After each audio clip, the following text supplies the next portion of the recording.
Kes harian mencatat rekod baharu 7,289 kes hari ini. 7,478 kes baharu pada Rabu.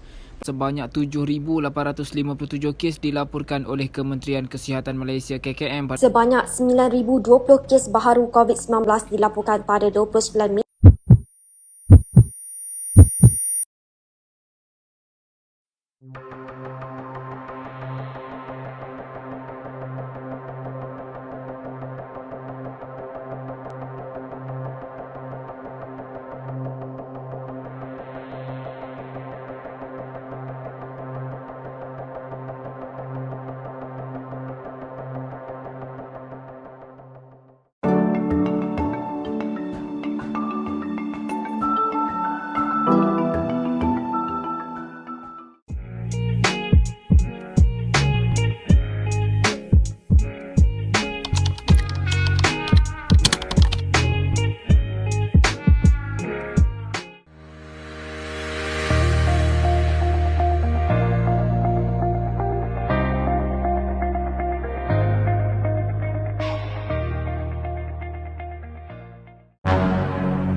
WHO telah pun mengisytiharkan penularan wabak COVID-19 sebagai pandemik.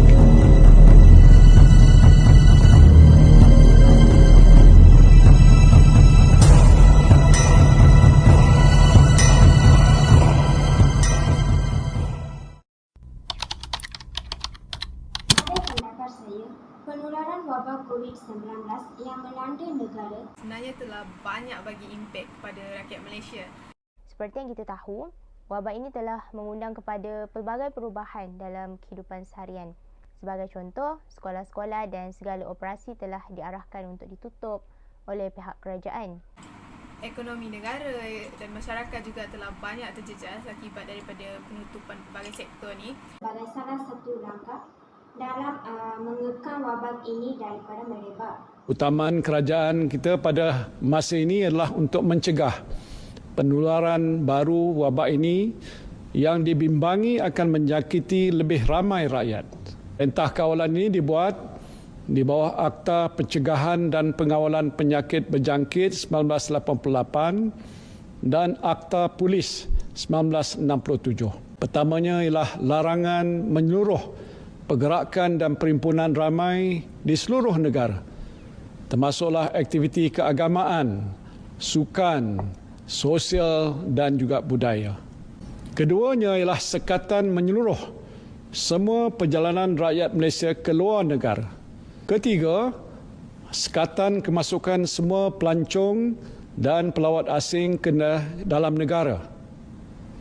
Keempat ialah penutupan semua taska, sekolah kerajaan dan swasta. Kelima ialah penutupan semua institusi pendidikan tinggi, IPT awam dan swasta serta institut latihan kemahiran di seluruh negara.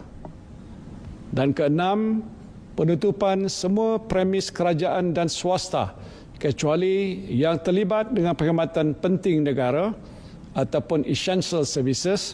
Dan para pelajar juga terpaksa menyesuaikan diri mereka dengan belajar secara maya sebagai satu norma yang baru. Dan perkara ini sebenarnya telah banyak memberi kesan kepada kesihatan mental para pelajar.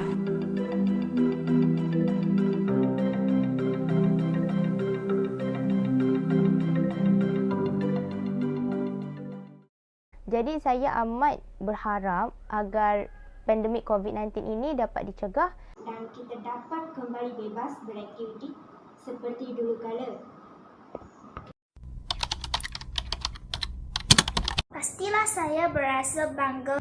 Mereka berkorban tenaga dan masa demi menangani penularan wabak COVID-19.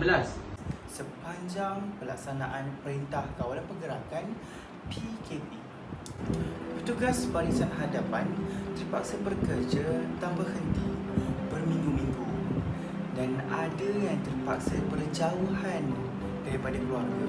Perasaan sedih itu pasti ada, tetapi tanggungjawab perlu dilaksanakan.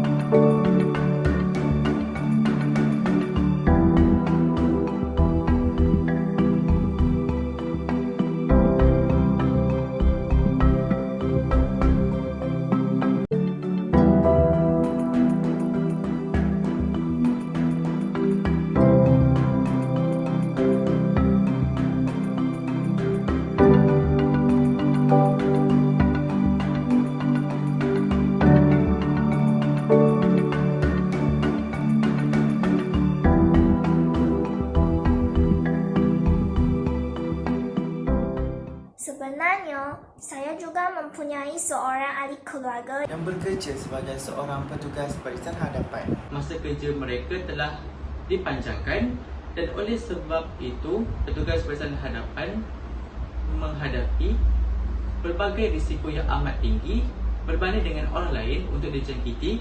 Justru, kita perlu menyokong ahli keluarga kita yang bertugas sebagai petugas barisan hadapan agar mereka terus tabah dalam menjalankan tugas mereka. Selain daripada ucapan penghargaan kepada petugas barisan hadapan, kita sebagai rakyat harus mematuhi SOP bagi mengurangkan beban frontliners. Sebagai contoh, pakai pelitup muka apabila berada di luar rumah, gunakan pembersih tangan sebelum dan selepas makan dan pastikan kita mengamalkan penjarakan sosial.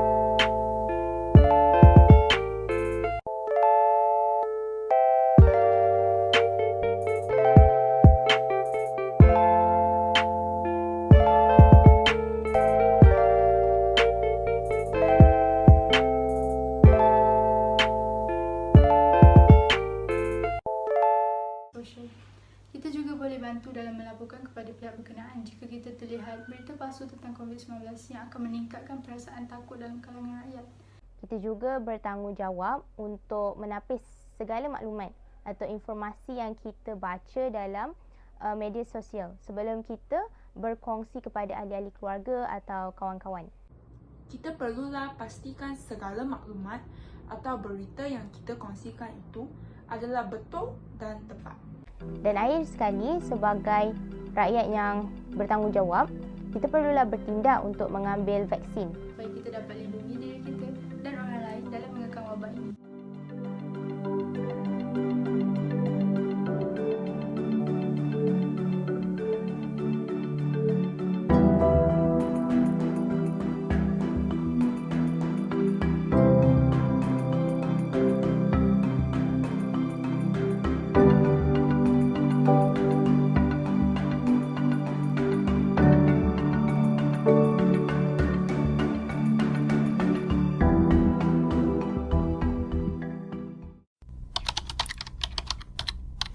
Sudah semestinya para petugas barisan hadapan menghadapi cabaran yang paling besar iaitu Mempunyai risiko dijangkiti oleh COVID-19 yang amat tinggi.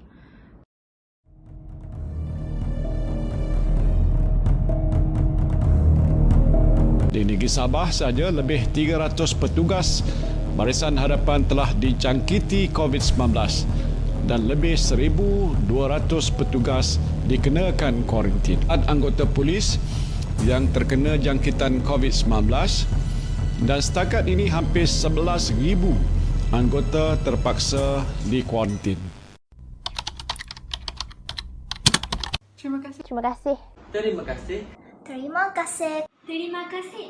Terima kasih. Terima kasih kerana sudi mengambil risiko bagi menyelamatkan nyawa rakyat Malaysia. Terima kasih Wira dan Wirawati Negara.